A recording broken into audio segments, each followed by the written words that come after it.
In this video I'm going to show you how to replace the ink toner in your Brother DCP-L2550dw laser printer. So first step is to go to the printer control panel. Click on the menu. Press OK on the general setup. Scroll down and look for the replace toner and press OK. Now take the ink toner out of the plastic packaging. Open this section. Open the front. Take the ink toner out.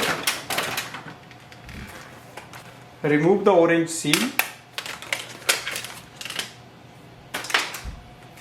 Look for the chip that is here.